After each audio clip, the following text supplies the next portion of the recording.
பாத்தியா பந்தயத்துக்கு சாப்பிடுற மாதிரியே சாப்பிடுறான். டேய் தண்ணி கிண்ணி குடுறா, செத்துக்கிட்டு தொலை போற. தண்ணி ஊற்ற சாப்பாடு கொள்ளாதுங்களே.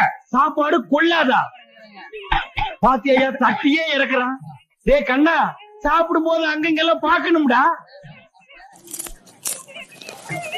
பாரு சொன்னா கேக்குறான் பாரு. மச்சான் நான் இங்க நின்னா கொலைகாரனா மாறிடுவேன். டேய் கொஞ்சம் கூட மனசாட்சி இல்லாம தூக்கிற பாரு.